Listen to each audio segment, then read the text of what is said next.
సన్నుత శరణు శ్రీ సతి వల్లభ శరణు రాక్షస సర్వ సంహర శరణు వెంకటనాయక శరణు శరణు సురేంద్ర సన్నుత శరణు శ్రీ సతి వల్లభ కమలధరుడును కమలమిత్రుడు కమలక్షేత్రుడు పుత్రుడు కమలధరుడును కమలమిత్రుడు కమలక్షేత్రుడు పుత్రుడు క్రమముతో మీ కొలువుకిప్పుడు కాచినారే చెరికయా క్రమముతో మీ కొలువుకిప్పుడు కాచినారే చెరికయా శరణు శరణు సురేంద్ర సన్నుత శరణు శ్రీ సతి వల్లభ అనిమిషేంద్రులు మునులు దిక్పతుల మరకిన్నెర సిద్ధులు అనిమిషేంద్రులు మునులు దిక్పతుల మరకిన్నెర సిద్ధులు ఘనత దూరం వాదికాంతలు కాచినారే చెరికయా ఘనత దూరం వాదికాంతలు కాచినారే చెరికయా శరణు శరణు సురేంద్ర సన్నుత శరణు శ్రీ సతి వల్లభ. హాయ్ ఫ్రెండ్స్, ఎలా ఉన్నారు? Welcome to Sakhi diaries. ఈరోజు ఐటమ్స్ ఏంటంటే మామూలుగా ఎన్నో పోషక విలువలున్న పుట్టగొడుగులండి. అంటే మష్రూమ్స్ అంటాం మేము, మా అమ్మ వాళ్ళైతే పుట్టగొడుగులు అంటారనమాట. సో వాటిని ఎలా తయారు చేయాలి, ఏ విధంగా మా అత్తగారు పాతకాలం స్టైల్లో ఎలా చేశారో అది నేను మీకు చూపిస్తానండి. ప్లస్ ఇంకా పెరుగుతో అంటే మజ్జిగతో జంతికలు కారాలు ఎలా చేయాలి అనేది కూడా మీకు చూపిస్తానండి. ఇంకా వాటిలోకి వచ్చేసి మామూలుగా ఈ మష్రూమ్స్ లోకి వచ్చేసి రొట్టె అండి, కాంబినేషన్ గా రొట్టె చేసి చూపిస్తాను. సో ఇంకా మనం వాటికి ఏమేమి కావాలో అన్ని చూపిస్తానండి. ఓకేనండి, లెట్స్ స్టార్ట్ ద వీడియో. రండి. ఈ మష్రూమ్స్ అంటామండి మనము. ఇవి ఫస్ట్ తీసుకున్నప్పుడు వీటి మీద మామూలుగా ఒక కవర్ ఉంటది. కవర్ మీద డేట్ చూసి తీసుకోండి. ఎప్పటికైనా మష్రూమ్స్ అనేది ఫ్రెష్వి తీసుకోవాలన్నమాట. ప్లస్ ఇంకా ఏంటంటే వీటిని ఏ విధంగా క్లీన్ చేసేది కూడా నేను మీకు చూపిస్తానండి. సో ఇవి వచ్చేసి 200 గ్రాములు, ఈ ఒక ప్యాకెట్ 200 గ్రాములు. టోటల్ గా నేను 400 గ్రాములకు మెజర్మెంట్స్ చూపిస్తానండి. వీటిలో ఒక 3 స్పూన్లు మైదా పిండి వేసాను మష్రూమ్స్ క్లీన్ చేయడానికి. కొంచెము కొత్తిమీర పెట్టుకున్నానండి. సో నిమ్మకాయ సైజ్ అంతా చింతపండు ఒక 5 నిమిషాల ముందు నానబెట్టానండి. 2 స్పూన్లు ధనియాలు, 3 స్పూన్లు జొన్నలండి, 1 స్పూన్ ఉప్పు, 2 స్పూన్ల కారము, ఒక 6 దబ్బలు కొబ్బరి అండి. ఇంకా వీటిలో వచ్చేసి 4 దబ్బలు చెక్క, ఒక 10 మిరియాలు, 2 యాలకులు, 4 లవంగాలండి. సో 10 వెల్లుల్లి రెబ్బలు, కొంచెం అంటే ఒక చూడండి ఈ విధంగా కోసగా తరిగాను, ఒక 7 అల్లం ముక్కలు. ఓకేనా? సో ఇవన్నీ మనకు వీటికి కావాల్సిన ఇంగ్రీడియంట్స్ అండి, మష్రూమ్స్ కి కావాల్సిన ఇంగ్రీడియంట్స్. ఓకేనా? ఈ బియ్య పిండి ఎలా తయారు చేయాలి అంటే ఒక 4-5 సార్లు బియ్యం కడగంగలోనే మనకు కొంచెం నానుతుంది. కొంచెం ఉప్పేసి బాగా కడిగి, కొంచెం పాత బియ్యం అయితే మితుగు వస్తుందండి పిండి. కొత్త బియ్యం అయితే మనకు ఏవి చేసినా కొంచెం కటుగ్గా అనిపిస్తుంది. కానీ నేను ఎప్పుడు వాడినా కూడా బియ్య పిండికి పాత బియ్యమే వాడతానండి.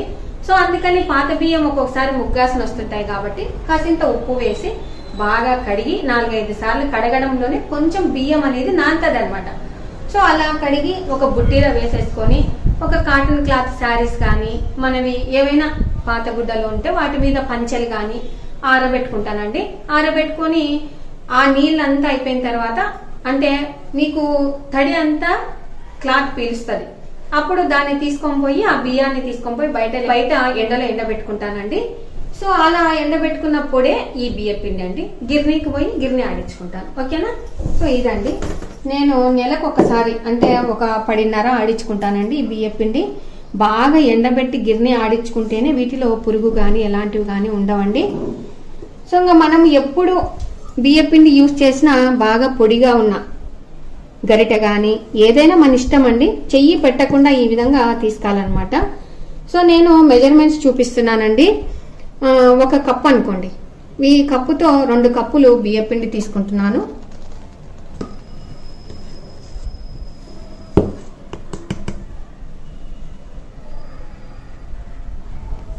ఈ పుల్లటి పెరుగుతో కారాలు అనేది చాలా టేస్టీగా ఉంటాయండి. సో నేను నిన్నటి పెరుగు మాత్రమే వేస్తున్నాను. 2 కప్పులు బియ్యపిండి తీసుకున్నాను కాబట్టి 1 కప్పు పెరుగు తీసుకుంటున్నానండి.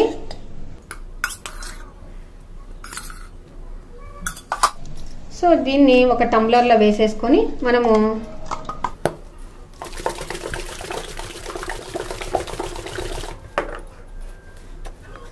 ఈ విధంగా బియ్యపిండిలో పోసేస్తున్నానండి.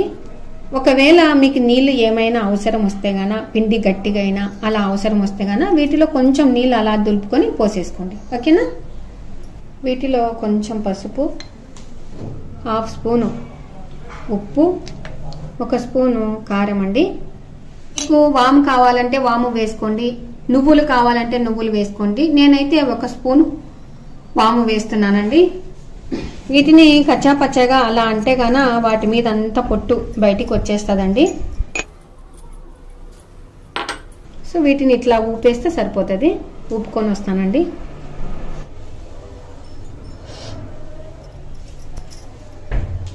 సో ఇందులో వేసేస్తున్నాను. వీటిలోకి కొంచెం నూనె కానీ వెన్న కానీ మన ఇష్టం అండి, ఏదైనా వేసుకోవచ్చు. నేను మాత్రము నూనె వేస్తానండి. సో అంత లోపల బాండీలో నూనె పెట్టేసి వస్తాను. ఈ పెన్నం వచ్చేసి స్టీల్ పెన్నం అండి. ఇది మా అత్తయ్య ఎప్పుడో 65 రూపాయలకు తీసుకుందనమాట. కింద మాత్రము రాగి వచ్చిందండి ఈ పెన్నానికి. అందుకే ఈ పెన్నము అడుగంటుకోవట్లేదండి. మామూలుగా యాక్చువల్గా వంటిల్లో ఆర్గనైజ్ వాటిలో కూడా ఈ పెన్నం గురించి చెప్పానండి. మా అత్తయ్య హమేషా అయ్యప్ప స్వాములకని సపరేట్గా బాండీలు తీసి పెట్టింది అని చెప్పానండి. మీరు కూడా స్టీల్వి ఒకవేళ స్టీల్ పెన్నాలలో మాడుతాయి అని అనుకుంటే గాన ఇలా రాగి కోటింగ్ ఉన్న వాటితో కొనుక్కొని చేసేసుకోండి, పెద్దగా మాడవండి. సో ఇప్పుడు మనము మష్రూమ్స్లోకి కావాల్సిన మసాలాలు వేయించుకుందామండి. ధనియాలు, చెక్క, లవంగ, యాలక, మిరియాలు. అప్పుడే కానీ మసాలా దినుసులను వేయించుకున్నప్పుడు మనం సిమ్లో పెట్టుకుని వేయించుకోవాలండి. అప్పుడు బాగా అన్నీ వేగుతాయి అన్నమాట.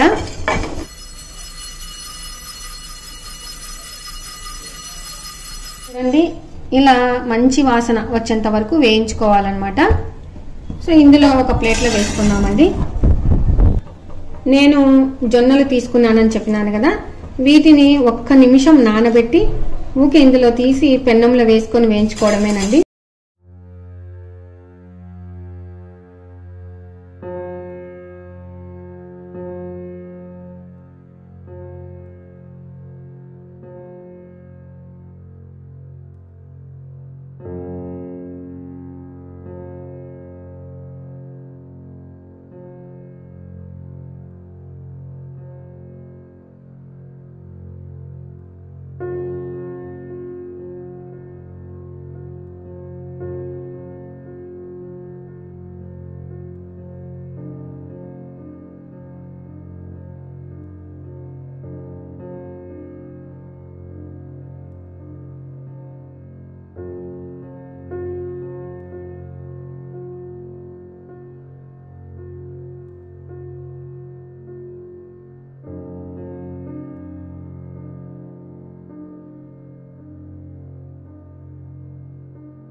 బాగుంది అత్త రుచి? బాగుందమ్మా. మేము పూర్వకాలం ఇట్టే చేసుకుంటుంటే. అటనా? అదే చెప్పిన మా అత్త వాళ్ళు పాతకాలం స్టైల్లో ఇది వంట అని చెప్పిన. పేలాలు ఎంచుకునే మువ్వలే కదా ఇవి? అదే ఆ మాటనే చెప్పిన. బాగుందే? పులుపు సరిపోయిందే? అన్ని సరిపోయినాయి. ఓకేనండి, ఇంకా ఇవాళ వీడియో చూసేశారు కదా. మష్రూమ్స్ ని కడిగే విధానం 2 రకాలుగా చూపించాను. ఒకటి ఏంటంటే మైదా పిండి కానీ, మీ ఇష్టం అండి, ఏదైనా మైదా పిండి కానీ, బియ్యం పిండి కానీ, శనగపిండి కానీ వేసుకొని కడగవచ్చు. లేదు రెండో మెథడ్ ఏంటంటే కొంచెం నలుపుగా అయి ఉంటాయి కదండి మష్రూమ్స్ కి, వాటికి పైన ఈ విధంగా తీసేదని కూడా చూపించాను. అంటే చర్మం పై లేయర్ మాత్రమే తీసేయాలన్నమాట. సో ఇంకా కారాలు మాత్రం మజ్జిగతో ఎలా చేసే విధానం కూడా చూపించాను. చాలా బాగున్నాయండి. ఏం లేదండి, మజ్జిగతో చేసే కారాలు మాత్రము ఎక్సలెంట్గా ఉన్నాయి. మష్రూమ్స్ కర్రీ మా అత్తయ్య చేసే విధానము మీకు చెప్పానండి. చాలా చాలా బాగుంది కర్రీ. ఓకేనండి, ఒక రిక్వెస్ట్, మొన్న పొన్నగంటి ఆకుపప్పు ప్లస్ చిగురు పొడి వాటిలో ఆడి యూనిరాబ్స్ వాళ్ళవి మేము ఎగ్గుతో చేసేటివి కూడా కొన్ని చూపించాం కదండి. వాటిలో కామెంట్ పెట్టిన వాళ్ళకు మాత్రము ఒక 50 మెంబర్స్కి ఒక డిప్పు ద్వారా తీసి పంపిస్తాము అనేది కూడా నేను చెప్పానండి. సో చివర్లో చెప్పాను, ఆ వీడియోలో కూడా నేను చివర్లో చెప్పానండి. సో వాళ్ళు డిప్పు ద్వారా తీసిన 50 మెంబర్స్ని మీరు కామెంట్లో పెట్టండి అమ్మా మా మెయిల్ ఐడి అని చెప్పారండి. సో ఆడి యూనిరాబ్స్ వాళ్ళ మెయిల్ ఐడి మేము అందులో పెట్టాము, ఎవరెవరికి వచ్చింది అని. వాళ్ళకు మీరు ఆ మెయిల్ ఐడికి మీరేం చేయాలంటే అడ్రస్ పంపించాలండి. సో అడ్రస్ పంపిస్తే మీకు పంపిస్తారంట. ఓకేనా? ఎలా పెట్టాలో ప్రొసీజర్ అనేది కామెంట్ బాక్స్లో వివరంగా చెప్తామండి. ఓకేనండి, బాయ్ అండి.